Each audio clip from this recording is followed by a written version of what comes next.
What's going on, everybody? It's ETAPRIME back here again. Today we're going to be reviewing the all-new ASUS ROG Ally X. What I've got here is a production unit of the Ally X, and you may have seen me create a couple videos with one of these. This was actually a prototype that I was lent for a while. I actually got a good feeling for how this thing performs, what kind of battery life we're seeing. This has definitely turned out to be a really awesome mid-gen refresh for the ROG Ally. Inside of the box, along with the ROG Ally X, we also get a 65-watt PD fast charger, so we can get that battery topped off, and that's definitely one of the main upgrades here. We've got an 80-watt battery in this unit.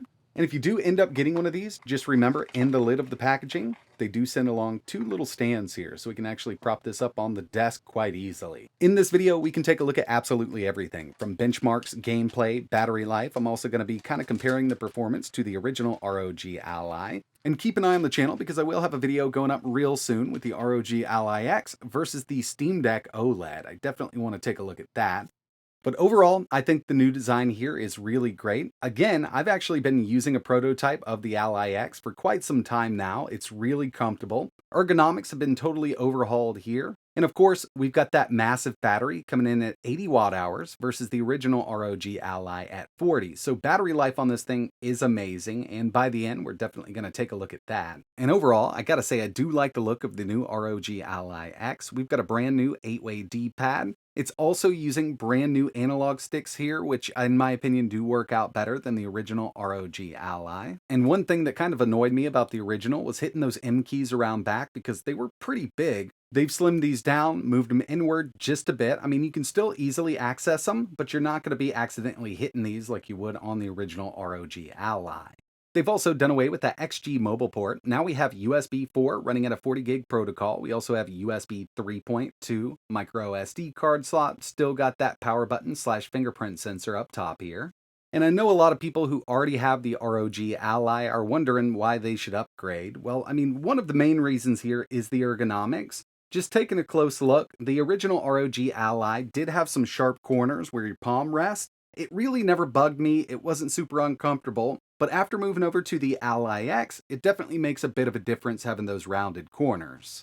The grips around back have also been totally redesigned. The Ally X is coming in just a bit thicker than the original Ally, given that we've got an 80-watt battery versus that smaller 40-watt battery. So they did have to up the size just a bit, but it's not a huge difference. And as you can see, the I/O up top here has been totally relocated. And again, the XG mobile port is totally gone from the Ally X. I know some people were a little upset. They may have purchased an XG mobile GPU specifically for the Ally, hoping to, use it on the next model. But USB 4 here is going to make it a lot easier for people to connect an eGPU. Power profiles have also been revamped here, given that we've got a much larger battery. So on the original Ally, silent mode or quiet mode was 10 watt TDP. It's now up to 13 on the Ally X. And performance mode is now sitting at 17 versus 15 from the original. Turbo mode is still going to be right there at that 25 watt TDP. And when I do some benchmarking between the two, I'm actually going to set a static TDP.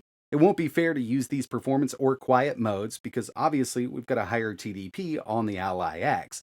Ergonomics have been revamped. It's definitely more comfortable to hang on to for longer periods of time. As you can see, it kind of hugs your palm right there. No sharp corners. All of the buttons, very accessible. Analog sticks definitely feel better here, and that D-pad is definitely improved. They spend a lot of time on this D-pad, and I know some people aren't into those 8 ways, but this does work out really well for fighting games. Checking out those triggers, lots of throw there. I mean, overall, I think they did a really good job designing the new ROG Ally X. We're going to be getting into a lot of testing here. I want to run some benchmarks. We're going to face this off against the original ROG Ally. And of course, we're going to be taking a closer look at Armoury Crate 1.5 because there's a lot that's changed here, lots of improvements that I kind of want to go over.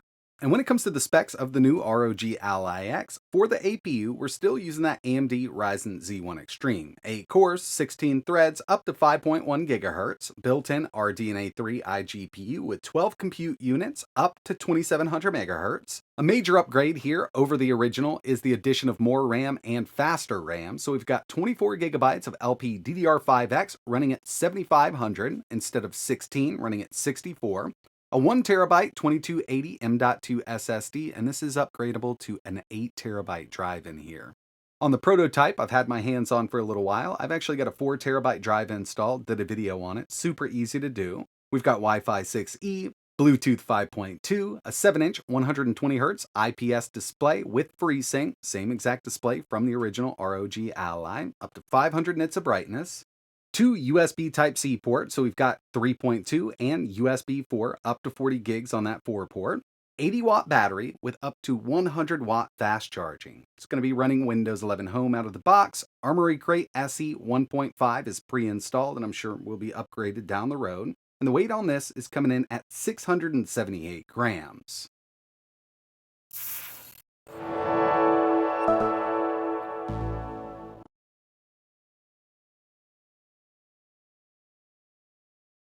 So here we are with the brand new Armoury Crate we've got pre-installed on the Ally X. As you can see, it does look a bit different here. There's actually quite a few changes, and I want to go over a few of these here. First up, our game launcher. This has been totally overhauled. We've got a lot of customization that we can do. We can still do the list view if you really wanted it that way. So all we need to do is hit that list view. Game options for each. Add game profile, add to favorites, game info, we can remove it from the library or uninstall a game. Manage our library. Customize. We can set this up vertically, and it looks just like it did with the older versions of Armoury Crate, but personally, I do like the horizontal layout. We can go top, center, bottom. I think I'm going to go center here. We can also change that cover art size. Show game title. Can totally disable this if you want to. Background image, and this image is going to be blurred. It's basically the blown up box art or the blown up art that we already have here. And we can set this up so it's not so blurred. I'm going to leave it right about there. Darken background image. I do think this looks really awesome.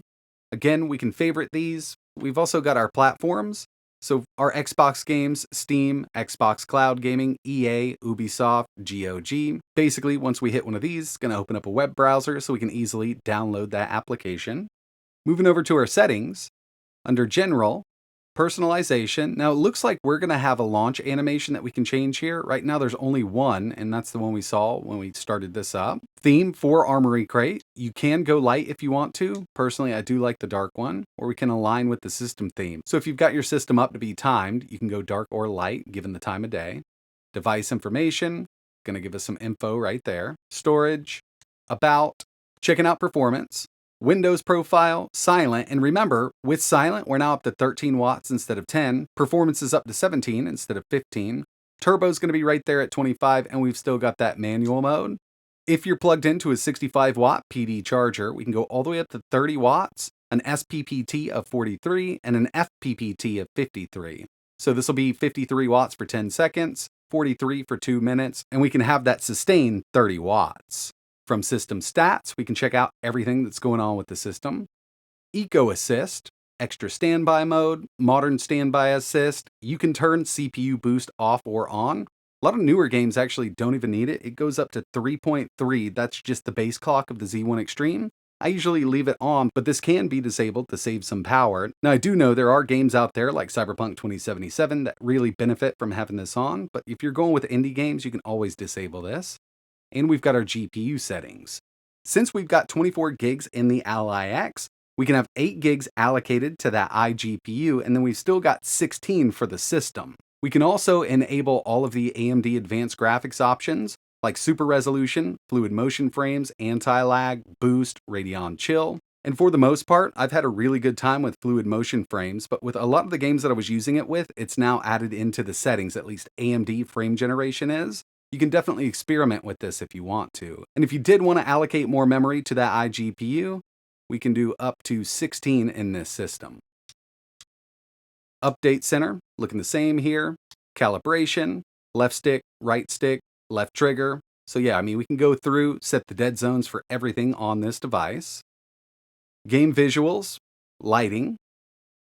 Aura sync, static, breathing. Personally, I like that rainbow, set at about 33% brightness. We've also got a help center, game deals, content platform, redemption, recommendation. If you're saving any screenshots on your Ally X, they're all going to be listed here. And of course, you could sign in with your ASUS account if you wanted to. So yeah, I really do like the look and feel of the new Armoury Crate 1.5, and keep in mind this will be coming to the original ROG Ally. Just keep an eye out for that update. The first question I wanted to answer here was, is the ROG Ally X faster than the original ROG Ally? And in some cases, yes it is, because we do have that faster RAM, but you gotta keep in mind, we've got the same Ryzen Z1 Extreme APU. Now, given at that silent and performance mode, we do have a bit of a higher TDP, I wanted to test this at the same TDP. So watt for watt, if there's any difference at all, we can chalk this up to that faster 7500 MHz RAM in the ROG Ally X. First benchmark we have here is Shadow of the Tomb Raider, 15 watts across the board on both of these, 1080p low settings. On the original ROG Ally at that 15 watt TDP, we had an average of 34 FPS, and as you can see on the Ally X, we had an average of 39. Now I did run this test twice just to see, and both of these benchmarks came out to be about the same. When it comes to Cyberpunk 2077 at 1080p low, 15 watt TDP on the original ROG Ally, we had an average of 42.94 FPS. On the Ally X, 44.69. Nice. And the final game I tested here was Forza Horizon 5, 1080p, medium. On the original ROG Ally, we had an average of 47 FPS, and on the new Ally X, we also had an average of 47 FPS.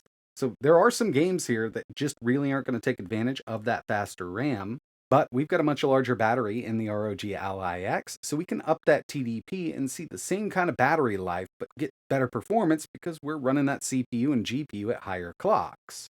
And just to give you an idea, I did run 3D Mark Time Spy. We're in performance mode right now. ROG Ally X, total score 3,518. And on the original ROG Ally, same exact settings here, 3,243. So that RAM is helping out, especially in these synthetics, and at those higher clocks with games that, need that faster VRAM, we could definitely see a nice little bump in performance. The next thing I wanted to do was test out this new D-pad. We've got Street Fighter 6, medium, 1080p. I am in performance mode. We've kind of come down to around that 17 watt TDP area. The new D-pad is definitely an upgrade over the older ROG Ally's D-pad, but I never really ran into an issue with the older one either. I really got used to it, played a lot of fighting games on that, and this is something I could definitely get used to, but it's not my favorite D-pad in the world. Personally, I still consider this a dish style just because the way it's designed. If we had a traditional D-pad, I think it would make a world of difference for fighting games. Now it's time to check out some lower TDP, 120 FPS gaming. We've got Hades 2 here, 1080p, medium settings. We're running at a constant 120 FPS. I am in silent mode, and as you can see from Afterburner, we're pulling a maximum of up to around 12.7 watts. Taking this down to 60 FPS, you can get away with playing this at a 6 watt TDP just fine, but I wanted to see what we could do here at 120, and it's really not that bad, especially given we've got such a large battery in this device.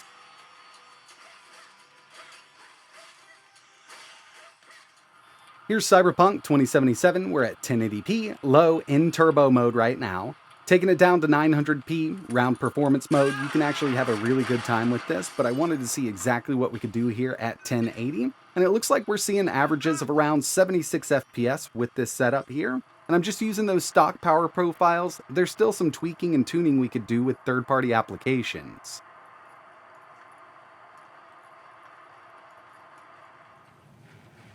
Got a couple more games I wanted to show off here. Call of Duty Modern Warfare 3, 1080p, balanced preset, frame gen on from the settings, 25 watt TDP. So I just locked it right there at 25 watts. With this built-in benchmark, it's actually looking good, especially with that frame gen on.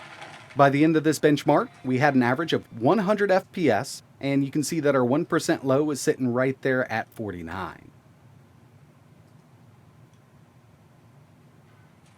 Test out Fallout 4 here, so we're at 1080 medium settings, 25 watt TDP. I actually thought we'd see better performance, but ever since the update from Bethesda, we have been running into issues on a lot of different systems.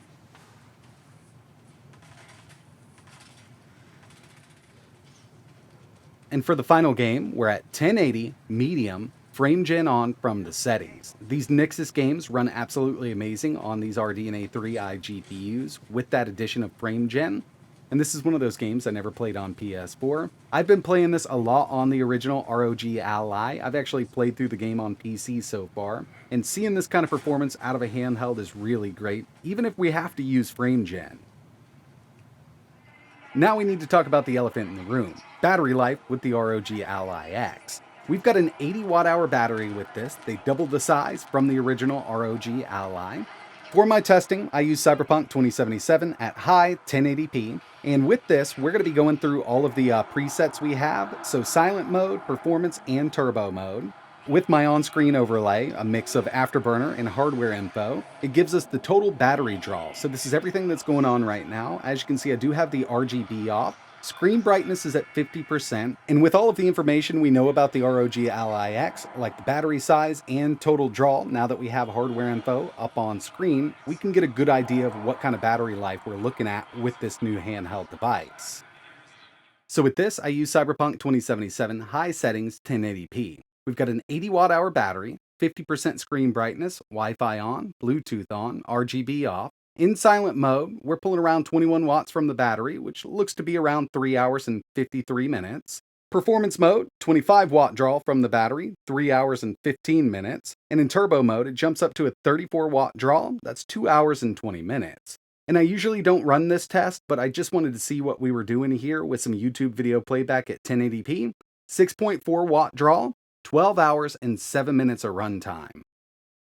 So overall, much better battery life than the original ROG Ally. Love the ergonomics here. We are seeing a bit better performance, and in some games it may be more noticeable, those games that really like that extra bandwidth on that VRAM. A much better D-pad, and in my opinion, better I/O, given that we've got USB 4 here for an eGPU, and we can pick up a Thunderbolt 4 or USB 4 eGPU for pretty cheap when you compare it to the XG mobile port that they had on the original ROG Ally. So this may be appealing to a lot of people out there. The panel up front does stay a lot cooler with the new cooling system that they have here, and I talked a lot about that in my other videos. If you're interested in checking those out, I'll leave links down below. But yeah, I do think that this is a great upgrade over the original ROG Ally. I'll definitely have a video coming up with this thing facing off against the Steam Deck OLED. Really interested to see how these new upgrades stack up against that device. So if you're interested in seeing a video like that, make sure you hit that like button and think about subscribing so you know when I post the next one. But that's going to wrap it up for this one. If you want to learn a little more about the ROG Ally X or maybe even pick one up, I'll leave some links down below. And if there's anything else you want to see running on this device, just let me know in the comments. But like always, thanks for watching.